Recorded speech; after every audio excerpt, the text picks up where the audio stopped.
HRN listeners. As we celebrate our 15th year, we are deepening our commitment to giving voice to the next generation of food systems storytellers, and we need your help. Our internship and fellowship programs help activate new possibilities for underrepresented and underestimated young people through experiential journalism, audio engineering, and production training. Through these unique programs, HRN helps food equity stewards build essential workforce readiness skills that expand their potential and foster economic mobility. Please consider supporting these critical programs. And with a minimum donation, you can be entered to win a dinner for two at an amazing restaurant in one of 8 cities and tickets to a concert at a great venue in one of those cities. We have incredible partners across the country who have donated, as they also share our passion for helping to educate the next generation of food systems storytellers. Check out heritageradionetwork.org/15 to donate and enter to win today. That's heritageradionetwork.org/15 to donate and enter to win today. And make sure you donate before March 31st. Thank you. This episode is brought to you by Brooklyn Ball Factory, a Japanese eatery and coffee shop at 95 Montrose Avenue in East Williamsburg. Learn more at brooklynballfactory.com. Hey there, HRN listeners. This is Harry Rosenblum, host of Feast Your Ears. I know that news about COVID-19 and the coronavirus has made a lot of people nervous about getting sick. This collective unease has already had a big impact on our restaurant and food communities, especially in New York's Chinatowns. We hope that now more than ever, our listeners will join us in supporting restaurants and the hospitality industry at large.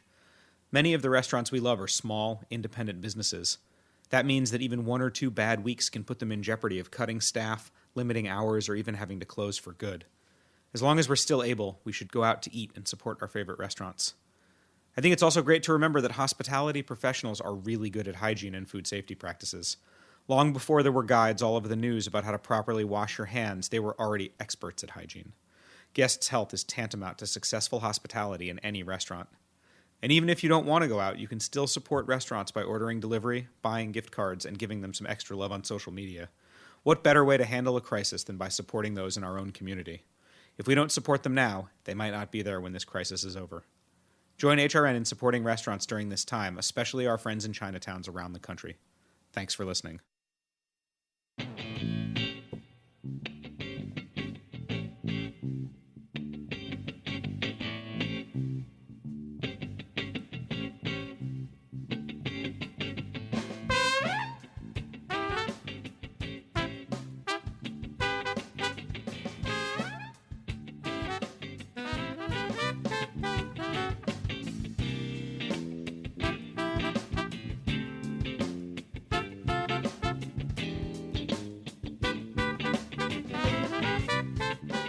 Welcome to the Grape Nation, your weekly wine journey. Our guest is Yannick Benjamin. We'll talk to Yannick about wheeling forward, wine on wheels, and Contento. A lot of exciting stuff going on. We'll taste, believe it or not, some wines Yannick brought back from Israel, of all places, and we'll talk about that trip. I'm your host, Sam Ben-Ruby. Stay with us for the Grape Nation on the Heritage Radio Network. We bring wine to the people. Born straight out of Hell's Kitchen to immigrant parents, Yannick Benjamin is a sommelier in his native New York. Yannick refused to let a life-changing accident alter his dreams of college and his love of wine. He is the co-founder and director of development for Wheeling Forward and their event Wine on Wheels coming up in New York City on Saturday, April 4th. Yannick is soon to open his new restaurant, Contento, a groundbreaking barrier-free space in Harlem. Yannick, welcome back to the Grape Nation. And just so you know, I'll have you on anytime, every Wheeling Forward, every Wine on Wheels, any restaurant opening. You just email me and say, what's up? And I'm going to go, no, what's up with you? Well, Sam, thank you very, very much for those kind words. And thank you for your friendship. And thank you for having me back. It really means a lot. All right, so let's get started. I would say that a lot has gone on since we last spoke, which was a few years ago. That's correct. I was excited and anxious to have you on then, and it's truly one of the more interesting Grape Nations. So thank you. Before we get into what you've been up to, I want you to remind people, and I feel funny asking, but it's so who you are and what you do. Remind people about quickly this life, and I don't mean to, No, it's okay. Please. about this life-changing, Sure. incident that happened to you that really shaped the person that you are today, who you are, what you do, and all of that. And I think if people don't know, they'll understand everything we'll be talking about. Yeah, for sure. I mean, exactly what you said in the intro. Born and raised in New York. My whole family was in the restaurant business, so I followed their lead. Pretty much from an early age, I had already dedicated myself, said this is what I'm going to do for the rest of my life. Did not ever think about trying to do something else. So it was just restaurant, food. And then at the age of 25 years old, I was in a car accident that left me permanently paralyzed from the waist down. And so, yes, obviously what was life-altering was that I lost the use of my legs and how I was going to get around, dealing with broken elevators, trying to go to someone's house, but they live in a 5-story walk-up. Stuff you took for granted. Took stuff that I took for granted, Right. Things that go, that are very important. And so I had to really regroup. And all of a sudden now, what I thought was going to be my career, now all of a sudden I had to try to figure out, was I going to stay in the hospitality industry, or did I need to go back to school and figure out, something else? And through an incredible amount of support from family and friends, I was able to continue my pursuit of this dream of being involved with the hospitality industry. It was hard. It certainly was not easy, and there were a lot of bumps, a lot of obstacles. But I made it through, and I only made it through because of that support, because of that network of friends and family and that love and that care and that support. Because without it, I would not be able to be where I'm at right now. Emotionally, you ever doubt things? Like, this is, how am I going to do this? And even with support and a great family. Of course. And, and sometimes people try to tell you things, and they're trying to help you. And sometimes, the way you take it can be kind of negative. Right. And so, the hardest part is not allowing yourself to fall into that dark place, that deep hole. And it doesn't take a whole lot, because once you're in that dark place, that deep hole, it's hard to get out. And, that was a constant battle those first few years. And You never got that deep, though. I never, thank God. Because of people and your own, inner exactly. strength, you Correct. were able to kind of stay above I mean, that. I felt, I went through bouts of where I was fighting. I Sure. was in round 1, round 2, but I never got knocked out. But it could have easily have happened, and it could still happen. But luckily, I Hard like I with said- Heidi around. Yes, correct. That's Yeah. correct. No, and having Heidi around and having her in my life like that, it just makes it so much easier. And then having great parents, that's also important. Right. Who, your dad, is he still in the business, or are you retired? No, he's retired, but he's still. But I mean, that's an example to you to the end, 100%. right? No, he retired at 66. Yeah. So you do finish college, Right. right? You get out of college with your eye towards hospitality. Correct. And the race is on. Listen to the last show for all of that stuff. But let's talk about the last couple of years. Kind of buzz through that with me, what you're doing. Sure. And, that kind of leads to Wheeling Forward Sure. and Wine on Wheels in the restaurant. But we'll talk more about, each individual thing. But tell me, just give me an update. Yeah, so prior to 2013, my full-time job, I was doing retail. I was working in the West Village under a gentleman named Jean-Luc Ledoux, who unfortunately passed away a few years ago, unexpectedly. And, as much as I appreciated the opportunity to work in that store, because it opened up so many doors for me, it's what I needed to do, I still really had this incredible desire to go work in restaurants and be with clients and actually opening up the bottles of wine and all that kind of stuff. And I did many sommelier competitions, which I encourage all young aspiring sommeliers, or those that don't even want to work in restaurants or work in retail, that they should do it. It's a great place to network, and it's a great training ground. I really do. But I did that, and one of the judges happened to be the general manager at a private club that I work at now called the University Club, Mr. John Dorman. And we reconnected a few years after, and I had forgotten that he was actually one of the judges. So when I went into interview, the interview lasted only 2 minutes. And I was thoroughly convinced by this. My accident was in 2003. The interview was in 2013. We're talking about 10 years. And I had already gone to many interviews in restaurants where I just got rejected or there was always some kind of excuse. And he just looked at me and he said, you don't remember me? And I said, no, I don't. He said, I was one of your judges. He said, do you want to work here? And I said, So he made the decision on the spot. Right on the spot. You're in. And then he just asked me, he said, are there any accommodations that I can make for you to make it easier? And I didn't even know how to answer that because no one had ever asked me that. Right. And so it was kind of a weird thing. And I said, well, can I think about it and I'll get back to you? And I never really did anyway.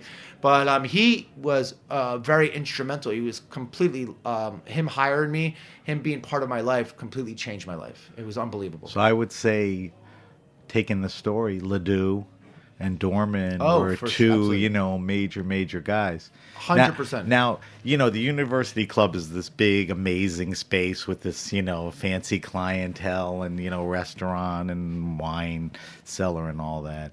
Big floor, right? Big space. So before we move off of that, you sort of innovated something to make you get around and offer wine service, in a wheelchair and all of that. Correct. Actually, this gentleman, Jean-Paul Violet, who owns this fantastic, he's a carpenter out here who makes some of the best furniture, and he was buying wine, and we got to talking. I said, listen, I'm looking for a tray that I can put glasses on, bottles of wine, but I want it to look good. I want it to be pretty.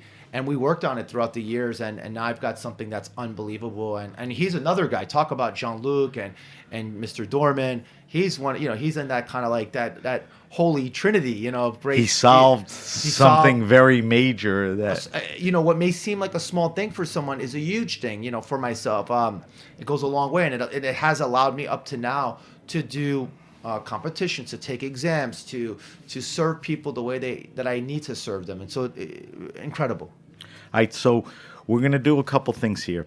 We're going to talk about one thing and then jump ahead and kind of finish this chain that we're on, because I think the next thing, obviously, is at some point you meet Alex you met Alex. Right. You start wheeling forward. Yes. But I want to save that. But one of the things, and I follow you and, we are friends, I've seen an amazing amount of travel that you've put in the last 12, 15 months to me. It's breathtaking, and it's almost impossible to keep up with you. And, not to dwell on the topic, but, it's you're talking about a guy who goes down into wine cellars and into vineyards, and, you don't let anything, hold you back. Right. So I guess let's talk about the last 3-4 trips, because I think the last trip you were in is Israel, so we'll talk about that last. But let's talk about, some of the highlights and places that you went and why, and, Of course. So last, just a year ago, I was in New Zealand. I was out there for a little bit over 2 weeks, and it was incredible. Why book the trip to New Zealand? What, you wanted to try cooler Pinots you didn't know much about? I mean, what was the... Yeah, that's a great question. I mean, I had, listen, I'm curious about everything, and I want to check it out. I want to understand it. I want to understand the culture. But for the longest time, this small island nation, or these two island, there's two islands, the North and the South Island, this 5 million people, how they've had this major impact on the American market with wines. And I think their Pinots are stunning. I think their Chardonnays are stunning. The Sauvignon Blancs that I had from smaller growers like blew me away. Some fabulous Syrahs and some Bordeaux blends. I think it's an incredible place. And from north to south, how incredibly different the geology changes, the landscape changes, and just the people are different too, which is really cool. But one thing that does not change amongst them is how incredibly kind and generous. It's just really the nicest people, and I loved every minute of it. So you were impressed with the wines? Oh. I mean, you talk about high quality. You're still drinking, New Zealand Pinots. Yes, I mean, I don't work for New Zealand. I have no, I know. But the quality is unbelievable. Yes, you would recommend them. Did anything? I always hate to put people on the spot, and sometimes you feel like you're excluding people. But are there one or two makers or wines that just caught your attention? I will say this, so I don't Okay, but that's what I was trying to avoid. Yeah. I mean, one region that really blew me away was the Martinborough area. It's in the southern part of the North Island, and they focus on Pinot Noir. So and look for Martinborough as Yeah. a region for Pinot. Yeah, they Dig totally in for the crush it. better makers, and you're going to hit good wines. Absolutely. I Okay. mean, I definitely Central Otago. You know, OTAGO, Central Otago. They- Pinot's there too, right? Pinots, And Chardonnays, Riesling, and listen, Marlborough. Even though it has this That's the reputation old of like, Sauvignon. but we went out there, me and Heidi, and we loved it. A lot of small growers out there that are overshadowed by some of the bigger producers, and nothing wrong with them, but some really good stuff happening out there. Some good Chardonnays out there as well, some Pinot Gris, and some Pinot Noir obviously out there. So good stuff happening, no All right, doubt so about it. give me, New Zealand right around the corner, easy trip, 2 weeks, no Right, big deal, right? exactly. All right, so give me another trip, next trip. So the next trip went out to France right after that in May, and that was we did Champagne, Chablis, Burgundy, but while we were in Burgundy, we did the whole Côte d'Or, the Côte Chalonnaise, into Beaujolais, and then the Mâconnais, yeah. So you covered a lot. We covered a lot of ground, yeah, in about 2 weeks. And Champagne, you try to get to as many producers as you could? Yeah, the one producer we spent a lot of time with François Huret, Hure. Right. Aiguille? No. This different. This is François and then Huret, Hure. Oh, I'm thinking. You know what I'm thinking. Yeah, and OU. Huret, Frère and Fils, and those champagnes. I mean, I knew of them. I've had them, but actually spending time there and really understanding their philosophy was unbelievable. I thought they crushed it. Were you at smaller growers and big houses, or mostly with? We actually visited Renard too. So Right. Huret was a complete opposite Right. spectrum of that to Renard, and It's good for you. it's great. While you're Of there. course, and you should do that. And then we went to Chablis, and we always every year we were in Chablis for the last 6 or 7 years, and we always visit Domaine Christian Moreau, who is a good friend of ours, and he's just an unbelievable gentleman, and we always have great visits. And then one of my favorite wineries out there too, besides him, is Domaine Pinson. Spell. Pinson. Pinson. Yeah, Pinson. up and coming, and Okay. they've been around for a long time, but I think they're making their market presence felt. Expensive or reasonable? No, you can find some really Okay, good. so that's a good thing to look very, for. Very, very affordable. Yeah. Then you get to Burgundy. Burgundy's crazy because of all the. I mean, you probably picked who you wanted to see. I mean, we went to visit a small producer called Chantrèves. Very, very hot right now. Very hot. Chantreves. Yes. Yeah, very hot now, And, and good value. Unbelievable. You Good- were impressed with the wines? Oh yeah, I think, and I first off, they're the people that are behind it, the couple, Tomoko and her husband, nicest people in the world. They're only starting. They're just they're just hitting their stride. I can't wait to see them in another few years. But what Right. they're doing is incredible. Right around the corner from them, we went to visit Domaine Bize with Chiza Bize, Bize, which was really cool because the winemaker at both properties are overseen are both Japanese. Right, So which is for Burgundy. it's unbelievable, and they're the nicest can be, and I just Yeah, had such a Chisa great- is sort of becoming a mini legend there. Yeah. And she was just in New York for La Palais, La Palais which is a Festival. big Burgundy festival, Correct. which you participated Yeah. in. So you really got to handpick and spend time with Yes. what are important. Exactly. I'm People very and blessed wines. because Becky Wasserman and her team are very generous with me. They're very kind. They support all my initiatives with Wheeling Forward. But I can contact them and they'll do their best to try to get me some appointments. So I'm very, very blessed in that fact. Very lucky. All right, so that's a big trip.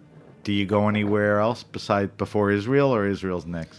I'm trying to think. Oh wait, didn't you say Northern Italy? I was in Northern Italy in November. I was in Oregon too after that. Some great producers too. Mimi Kistel, who's doing some really fantastic What's her stuff. son Ben, or is it Ben? No. Her family is from the Castile family, and Bethel Heights. Right. And then she went off to do her own thing. Right. And she's doing some really fabulous stuff. And then, of course, we went to visit Larry Stone over at Lingua Franca. And those wines are just absolutely dynamite. It's a collaboration with. With Dominique Lafont. Right. Yes, I mean, exactly. it's kind of bad. Larry and Dominique, right? No. It's a pretty good combo. It was Yeah. And Larry's just Beautiful wines. Yeah, beautiful wines. And they're killing it out right now in the Willamette Valley.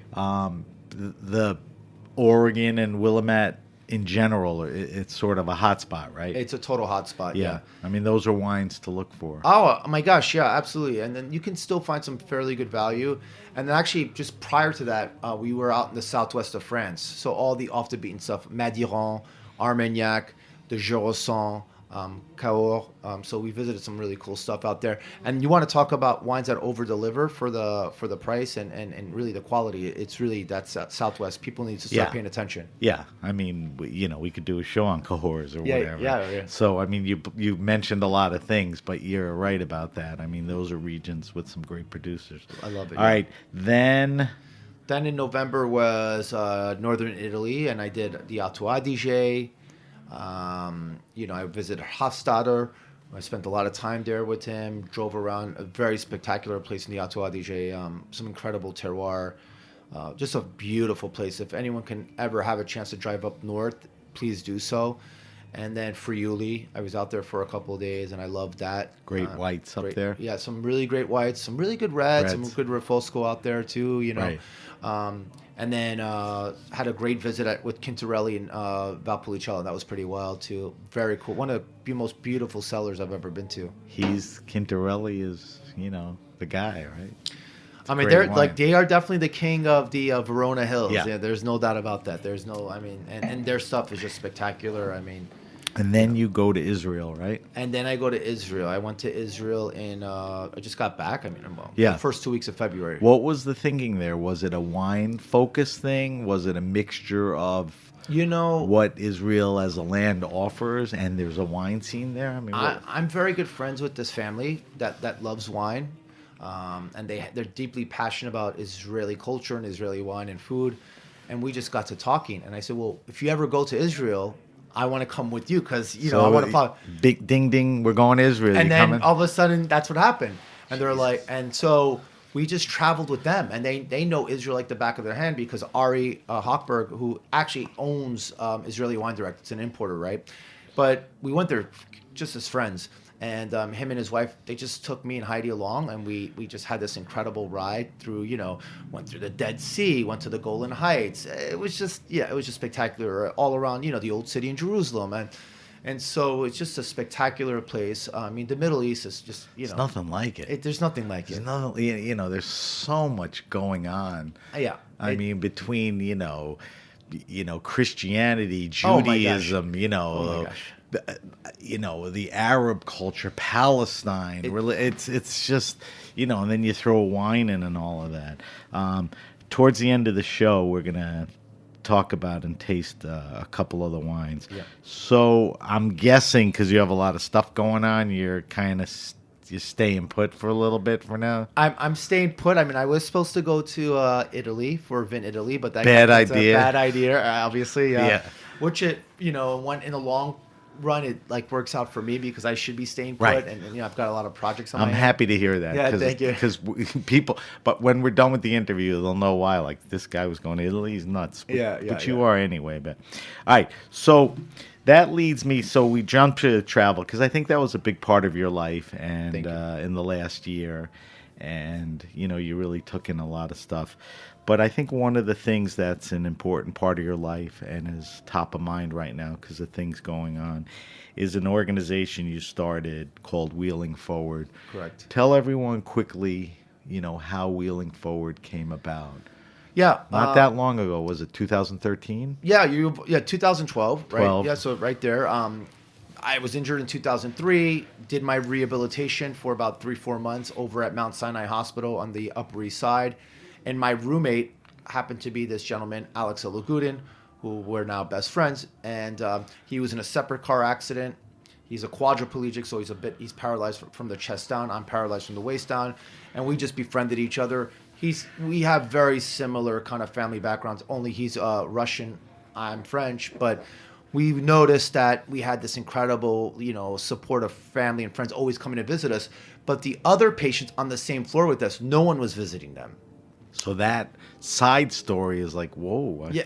Yeah, like even though I feel for these guys. yeah, even though we were going through this whole life alternative, you know, kind So of. were they. So they without family. but without family, Right. and they had these anxieties that we did not, because they were not going home. They didn't know what was happening. They didn't have the resources to do simple home modifications.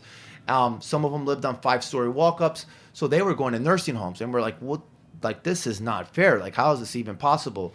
And so we knew that we needed, like, when we were going to leave rehabilitation, that we're going to take our time, get our lives back together, and then eventually maybe start something. And then in 2012, we felt that the time was right. He had got, you know, he went to school. He's a lawyer, filled out all the paperwork to become a 501c3, which is a nonprofit, and that's what happened. And we went to work. We went at it. And you started the organization. And it's a simple mission statement, Very to simple. help people that were recently, for all the things you said, Exactly. maybe didn't have support or needed immediate attention to getting into their apartment. We want to support people, especially, no one ever taught. It's all about the cure, and we support that initiative. But what about the now and quality of life? You know, maybe someone doesn't have the financial resources to put grab bars, or they need a fix up on their wheelchair, things of that nature. And that's what it's all about. That's what we really want to focus on. And that's what we're trying to focus on. So yeah. So those are the programs. And we have a bunch of programs. Right. I mean, a couple worth mentioning. Yeah, of course, absolutely. I mean, everything we just discussed falls into that stuff. Absolutely. And we have 2 wellness and physical fitness centers, one in Brooklyn, one up in Harlem. It's a great place for people with disabilities to go to. They can go work out. All the equipment is adaptive, but then also be amongst their peers, which is also great. Right. And then, knowing you not being able to sit on your hands, you had to put some kind of wine aspect to this, right? To wheeling forward. So you develop this Correct. concept that is uber successful and uber brilliant. Let's talk about wine on wheels. Yeah, no, it's listen, a lot of this was just inspiration from like industry grand tastings, from people like Daniel Jonas, who started this all, Paulé and all that. And then, I just kind of took that concept and then, created something a bit different, but that's where the inspiration came from. And so started Wine on Wheels because we needed to, in order for us to be a nonprofit, you need money, right? Without money, you can't really do much, unfortunately. You can hug people, you can give people words of encouragement, but sometimes you need that money to actually make a difference, unfortunately. That's just the reality of it. And so on our first one, we were able to get the space donated. We were able to get all the wines donated. All the sommeliers, all the retail partners, they all came through, all got involved. Super generous, not just of product, but of their time. And that's how it all began, and that's where we're at right now. And let's get a little more specific. So which number of Wine on Wheels is coming up in April? This is our 9th one, actually, yeah. All right, so we're talking New York because, let's That's right. talk about New York because that's kind correct. of in front of us. Yes. And then we'll talk about other cities past and coming Sure, and, sure, the future. sure. So on April 4th, which is a Saturday, from what time? From when to when? It starts at 12 and ends at 4 o'clock. It's Right. an afternoon grand tasting. We do have a master seminar. There's some tickets available. There's some, you Yeah. could go in and learn stuff. Yeah, and that's with Arvid Rosengren. Who is, another whiz. Best sommelier in the world. you know. Yeah, partner at Legacy Records. Right. And he's going to do something on the Iberian Peninsula. So we've got things of that nature. And we have fast track seminars during the actual grand tasting. So some really cool stuff. So you could duck out and listen to a quick Yeah, fast just want track. to chill out. And then Aldo Sam is doing one of them. Lisa Granick, Master of Wine. She's doing another one. So we've got some a really cool lineup of people.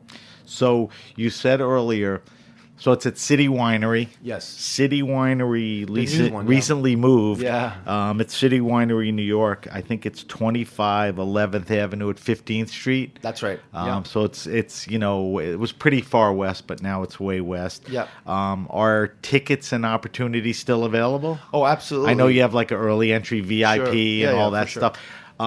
We'll do it now. We'll do it later. If people want more information, the best thing is to go online. Yeah, just go on wineonwheels.org. .org. Yeah, wineonwheels.org. And I think one of the fun things for most people is there's a walk around grand tasting. That's correct. And that's all the wines that you've worked hard, to get donated and all That's that. correct. But the amazing thing is you go up to a table and maybe there is wines from a port. Becky Wasserman picked a Right. bunch of wine. And standing behind there is like Dustin Wilson and Arvid Rose. Right. You've been able to wrangle the best somms to help you with this. So people should know that that's an experience. It's fun in itself. Exactly. So you could taste wines. There's the seminars, and then another source of revenue, which is we have the silent auction. We have about over 50 different lots. It's a great opportunity to get some great bottles of wine for a good price. To be quite honest with you, and a good cause. And for a good, exactly. And then also we have our live auction. We have 3 different auction items that we push, and that goes over really well. So keep your eyes open for that. And I'm hoping. I think I know the answer, but each year the lots, there were more lots and better stuff. And, yeah, exactly. Correct. And all of that. Correct. All right, so that's Wine on Wheels in New York, coming up Saturday, April 4th. And that's, I reached out to Yannick probably a month ago, and I said, boy, we haven't spoken in a while. Mm-hmm. You have an event coming up. Any way I can help. So we're here talking about that. Thank you. Now, you've done it in how many other cities? So we just did one in January of 2020 in Chicago, which was incredible. We had good market for that. Great market. Okay. Incredible market. We had such. You'll go back? Oh yeah, without a doubt. And that the first one there was very strong. Exceeded my expectations. Last year, in August of last year, we did one in Portland. So we'll try to do that every few years in Portland, and that was cool. It was chill. We had a lot of growers from the Willamette Valley. Great group of people, and definitely want to do that again. And then we're doing a third one out in Washington, D.C., still making slow progress out there organically, but a great market too. We love D.C. I think D.C. is a good market. We love D.C. Upscale, wine collectors, intelligent. I guess we're just still trying to find our niche out, but we'll you're get determined to make D.C. Oh, yeah, I love D.C. Absolutely. Yeah, it's a great market.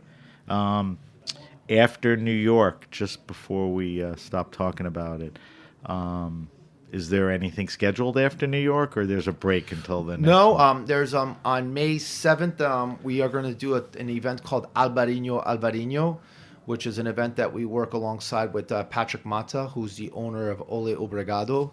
And that'll be over at Tribeca Grill, and it's a tasting. It's the only exclusive tasting of Albariños from all over the world, not just from Maria Speichas. Obviously, most of them will be from that region, but you've got Albariño from upstate New York. You've got California. You got the category covered. Yeah, so so Albariño, you and I would agree, is a good summer wine.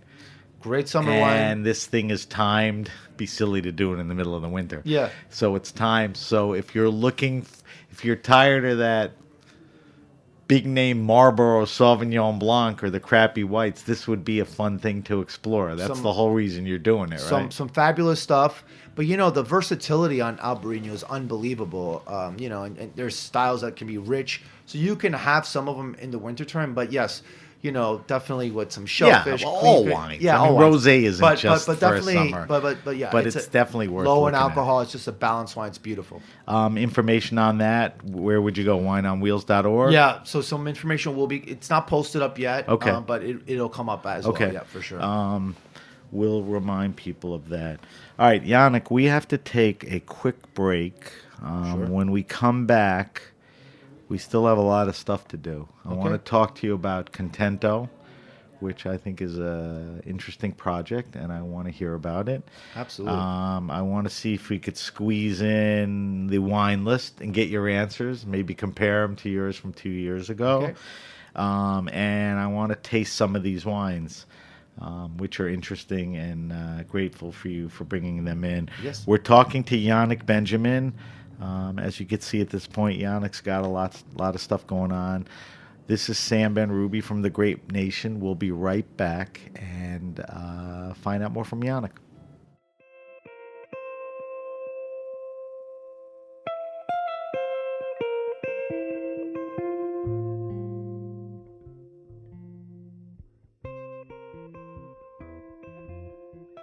This episode is brought to you by Brooklyn Ball Factory, a Japanese eatery and coffee shop at 95 Montrose Avenue in East Williamsburg. Brooklyn Ball Factory uses the best ingredients to make Japanese comfort food, like their bento boxes featuring meatballs, grilled veggies, Japanese fried chicken, or pork shabu shabu. Plus, visit Brooklyn Ball Factory's sister restaurants, Momo Sushi Shack, Samurai Papa, Samurai Mama, Bozu, and Kitade Shokudo. Learn more at brooklynballfactory.com.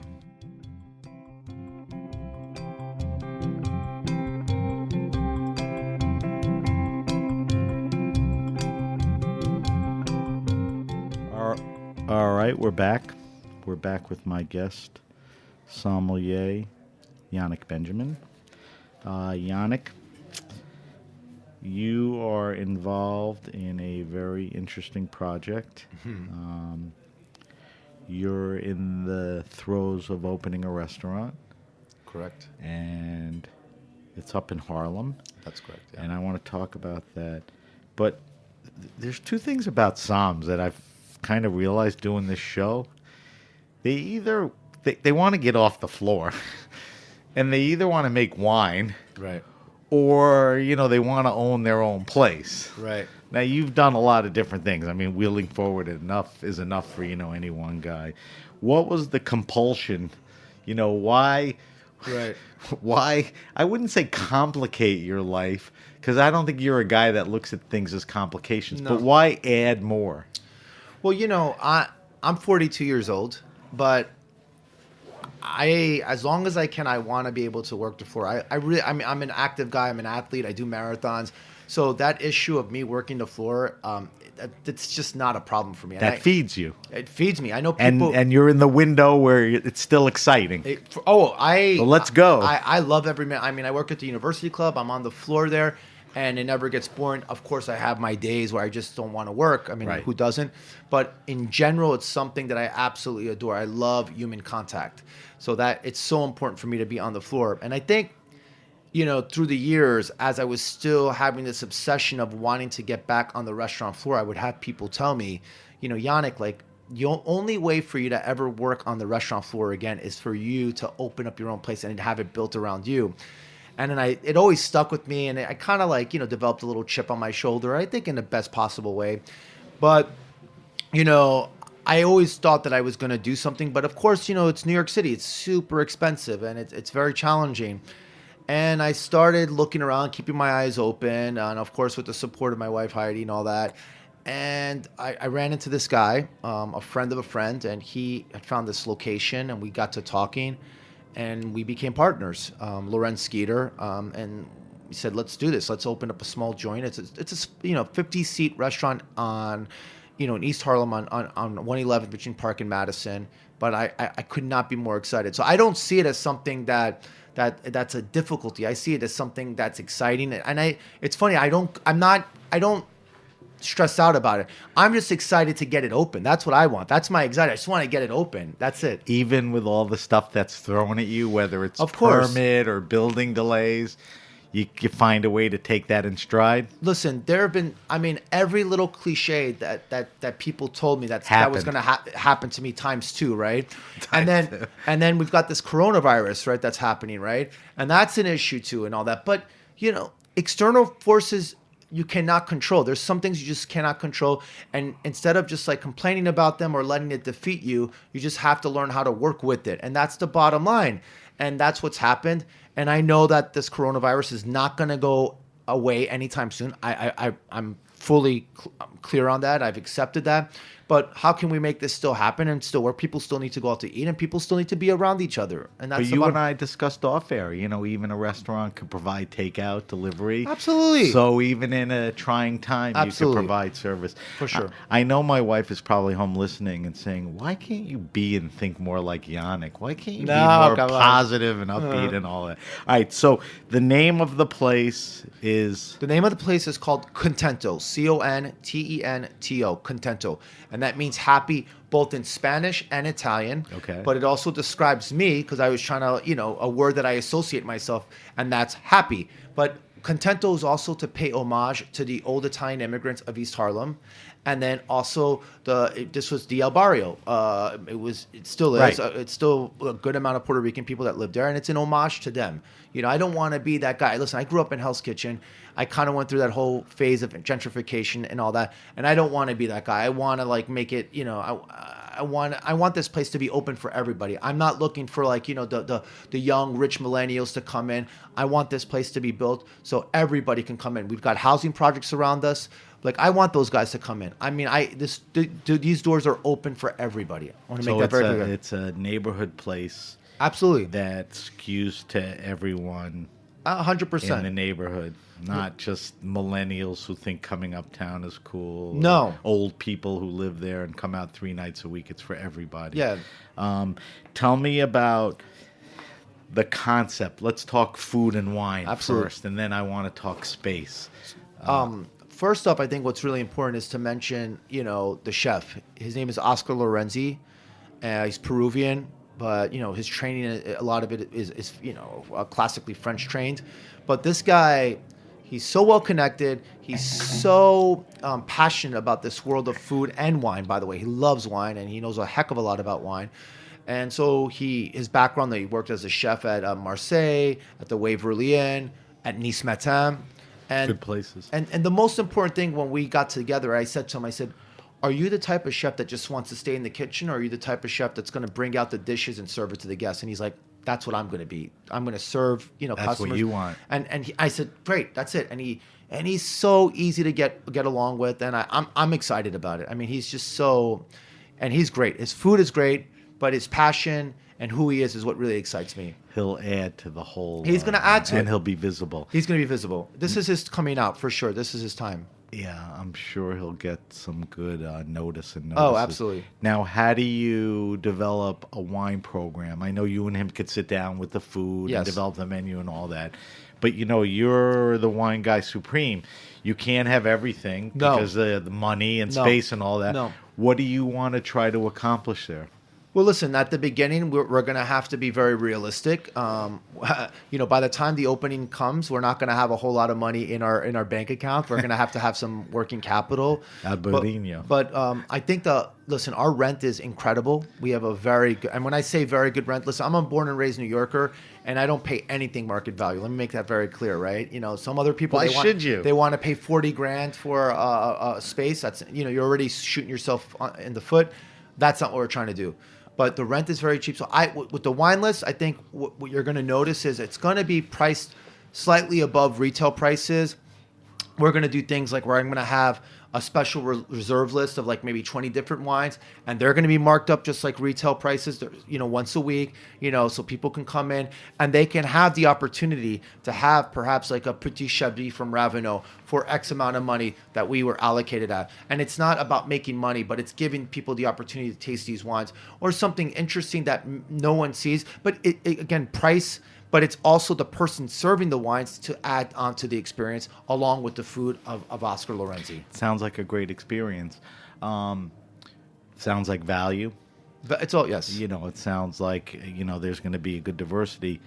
But do you even know where you want to go? Does it lean French? Do you have to be American? I mean, it's whatever makes sense. Yeah, no, listen, my background's French. I love French food, but I think you're going to see an influence of some French dishes, not classical, but a play on those dishes. Right. Italian.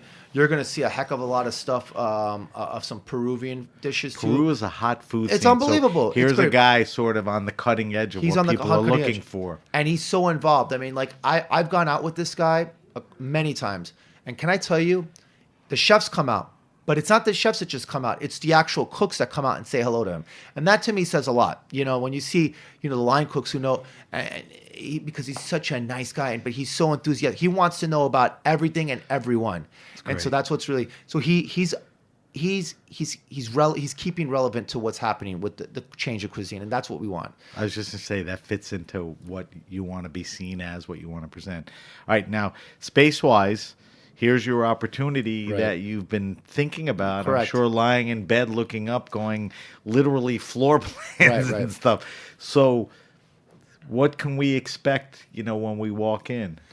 Well, I think from the naked eye, most people would not know that the restaurant was designed for a guy who's going to work as a sommelier or as a manager in a wheelchair, right? But, the tabletops that I've made are especially designed for someone in a wheelchair so they can comfortably eat, so that they're not obstructed by the actual table base, or the height of the table is too short, their knees are banging into it. There are going to be 4 seats at the bar that are counter seating, so people can eat at the bar and drinks if you want to just like stay in your wheelchair. Down the road, we're certainly working on it right now. I want to make sure that we have menus in Braille available.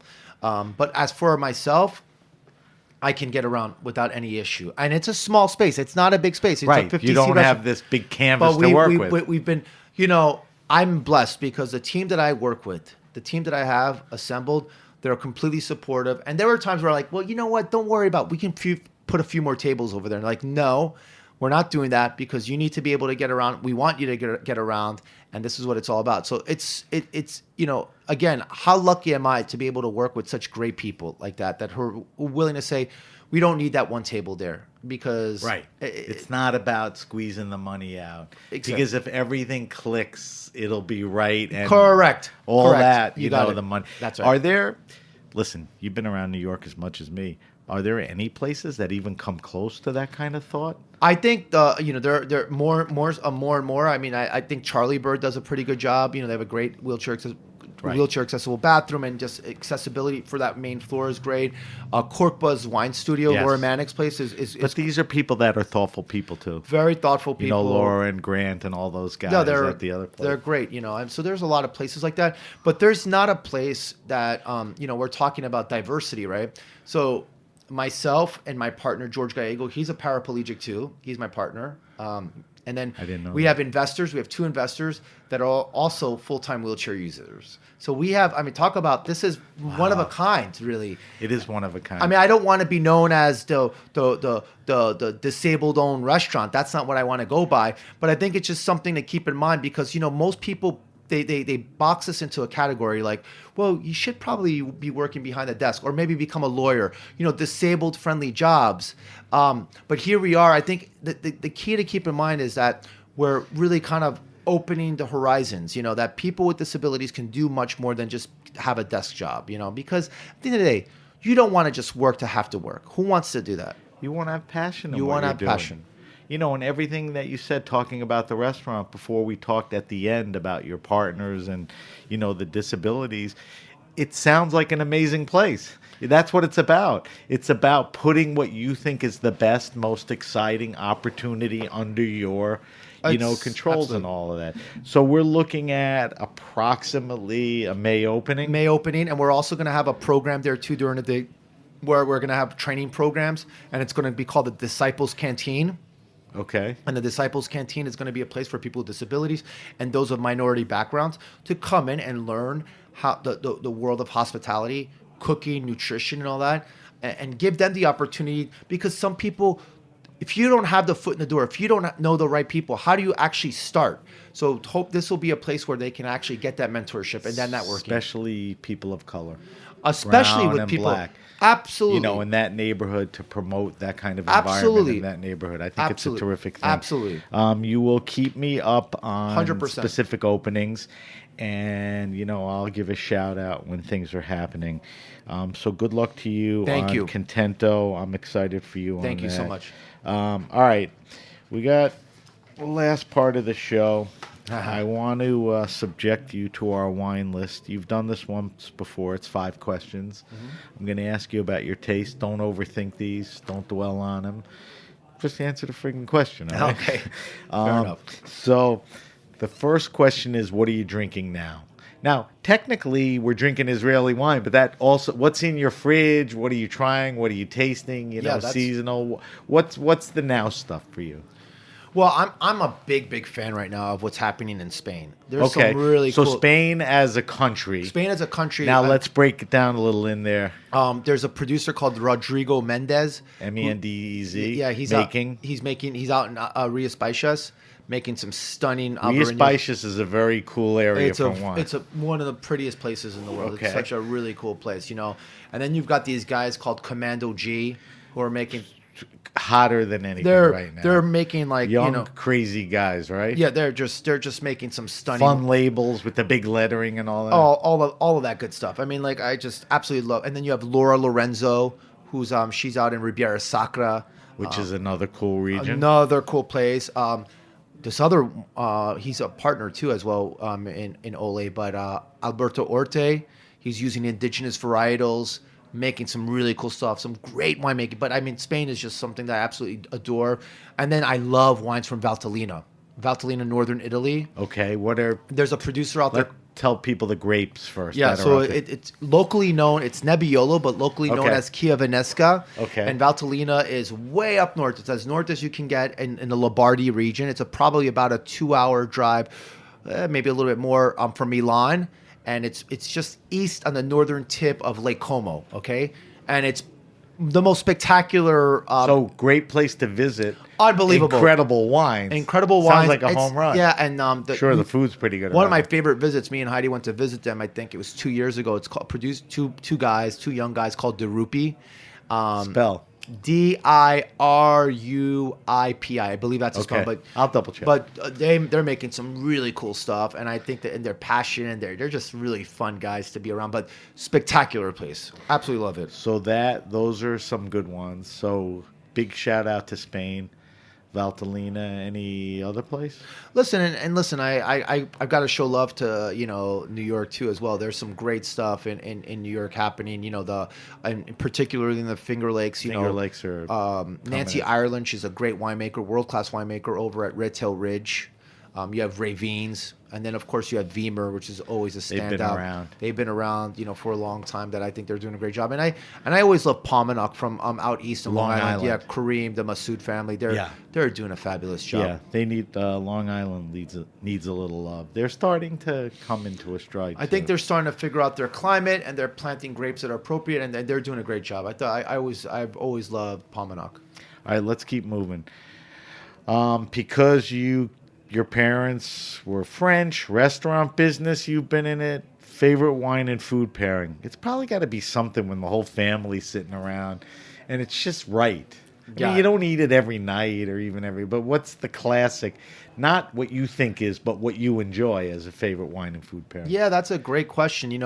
I think in general, like a juicy Beaujolais, Chateau du Moulin à Vent, which could be a little bit more serious. It's a great property down in Moulin à Vent in Beaujolais. But, something like Beaujolais is always a great little pairing with pâtés and charcuterie. That's what I like to eat. Simple food, simple products and all that. I love that. Juicy Garnacha from Spain. Fits the same bill for that. Exactly. Those are good ones. All right. Favorite wine, restaurant, and or bar. I run into this every now and then because you don't want to leave anyone out. No, of course. But there are a couple of people, I'm asking you to mention a few, not pick your favorites, that has the selection, the passion, the food, the list. Sure. You walk in and you go, this is easy. Yeah, I think what Caleb Ganser is doing over at company is a show favorite. I just went over for the first time over to La Lou, which is owned by Joe Joe Campanelli, who used to do a show. What a gentleman and what the nicest guy in the world. He's got it going there, right? He's got it going on, for sure. You mentioned Charlie Bird earlier. Charlie Bird. They're all that bill. They're all doing great, for sure. I think Laura Manick, always keeps it up. With Cork Buzz, always super reliable, always super consistent. Always kind of changing it up. And those would be sort of my go-to places. Those are what answers the question properly. But I will say there are two places that I absolutely love to go to. One is the classic in Paris called Willie's Wine Bar. I always have to go there. In Paris? In Paris, Willie's Wine Bar is called. So if you want the classic, typical Parisian wine bar, Willie's Wine Bar is called. Give me the other one. And then the other one in Chablis, which some of the best food, it's called Oufi du Zinc. Spell. A-U, second word, F-I-L, third word, Oufi du Zinc. D-U, and then last Z-I-N-C. word. That's it. And it's unbelievable. It's like the best deal in the world. That's incredible. All right. So I forgot to tell everyone, I post all these answers. Okay. I will post Yannick's wine list. It'll be available like I do everyone else. All right. Second to last question. Favorite all-time wine. The question was originally designed like, hey, Yannick, what was the most expensive rare wine? That's not the question anymore. Right. What's the wine that was important to you? Maybe it's something Heidi first date or the first time you met. Because I remember your story. There were a couple of wines that really, really influenced you, when you were younger. Sure. How do you answer that question? Okay, so I will just go very quickly. I had a great 1974 by Marcus d'Angeville. that was just singing at La Pole. So that was so far the wine of This 2020. recent La You just Pole, like a 74. Which one? it was the Clos de Duc, Claude de Duc. which was just absolutely Okay. singing. 74, Jesus. One of my favorites of all time that still stays is the 66 Vega Sicilia Unico. Is that considered one of the great vintages? I mean, yeah, Not maybe, but it's not the. But it it's was- not like a 61 Petrus. But it's a fairly good vintage. it's important to you. But when I opened that up, that just really just kind of. But the wine that really meant a lot to me that I remember was the first bottle of wine that I had opened up after my car accident, and that was Joseph Rotier de Gevrey Chambertin, just straight Gevrey Chambertin Vieille Vigne 2000 vintage, which was just like, imagine not tasting any wine or alcohol for 5 to 6 months, and then all of a sudden this explosion. Because at that moment, it was my first day back home, I said, "Gosh, what am I going to do?" I was depressed. I was down in the dumps, and that stimulation of that wine reinvigorated me. And said, "No, I have to figure this out. I have to get back into the game. I cannot give up." That's how you answer that question.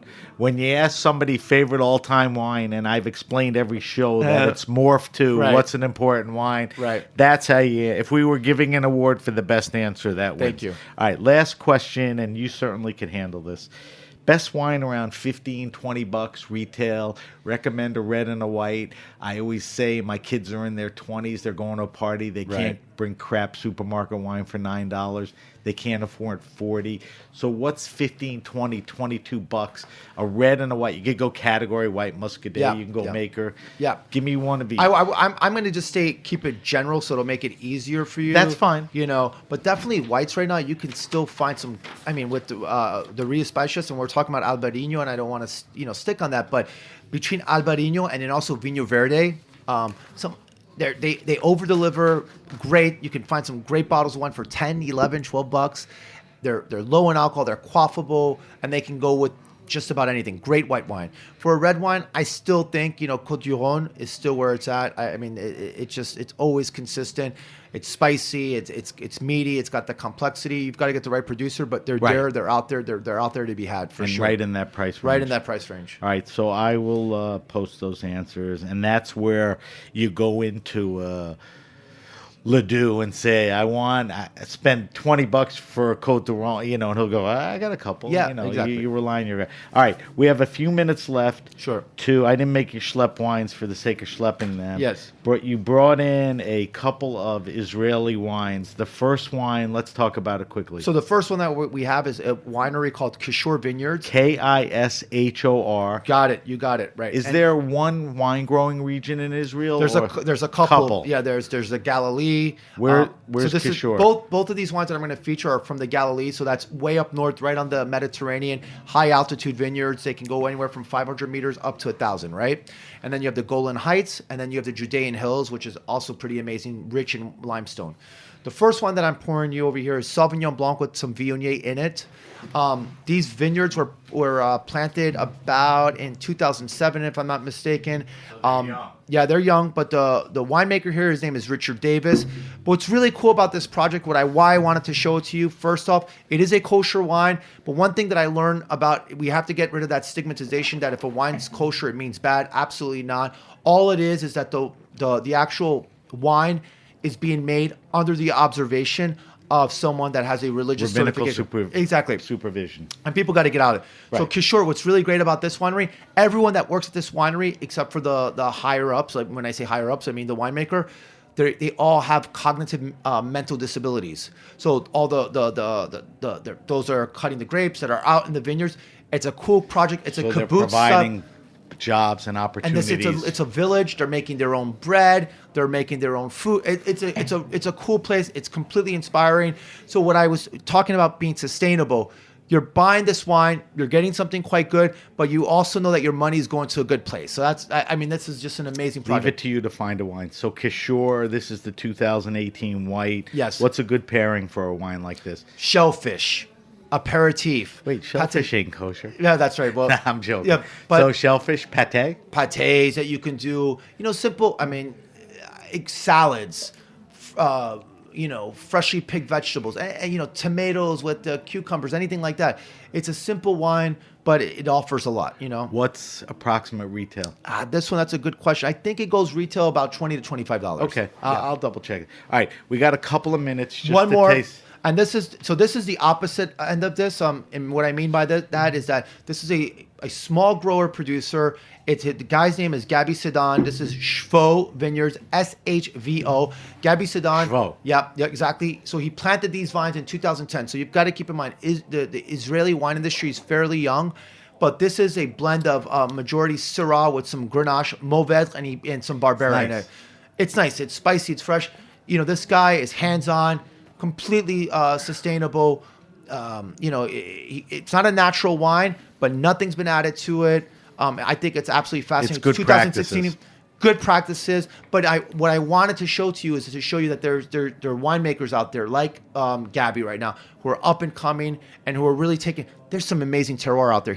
Mostly you see an incredible limestone out there, some gravel. There's a lot happening in Israel, slowly but surely. So it needs a second look. It needs a second look. It requires some of your attention, and there's some diversity there. Just the blend in this red alone is not what people think about Israeli wines. He worked under Domaine du Jacques for a couple of years. So he's got the chops. He knows it. Yeah. So I will post these wines. Thank you. And the makers. I'll double check with you. All right, Yannick, thank you for bringing those Thank you wines so much. in. I didn't mean to rush. No, through, it's okay. It's the okay. wines, Please, thank you for having me. They will live on the website with some detail. All right, we got to wrap up. If you have a question, suggestion, wine happening, or event, hit me up at samatthegrapenation.com. That's samatthegrapenation.com. Subscribe to the Grape Nation podcast on iTunes, Stitcher, Spotify, or wherever you get your pods. Follow us on Facebook at The Grape Nation, on Instagram at SBenRuby, and on Twitter at BenRuby. You could always use the hashtag The Grape Nation. We'll post Yannick's wine list. We'll post the weekly wine sips, that we drank from Israel. Yannick, let's just go over this one more time. If we want more information about the upcoming Wine on Wheels, go to wineonwheels.org. www.wineonwheels.org. The way it sounds. And that is April 4th, Saturday, April 4th. Coming up in a few weeks. Yeah. And there are tickets still available, some great experiences. We'll keep you up on Contento. We're looking at somewhere around May, we hope. Right. Yep. And if we want to follow you and your follies on social media, it's at Yannick Benjamin, right? At Yannick Benjamin. Yep, exactly. All right. I want to thank my friend Yannick Benjamin. Thank you for coming in, and I'm always happy to discuss the great stuff that you're doing. I will check back with you and keep up on everything. I will see you at Wine on Wheels. Thank you to everyone at Heritage Radio. Thanks to our engineer, Amanda. I'm Sam Ben-Ruby, and you've been listening to The Grape Nation. Thank you very much. Thanks.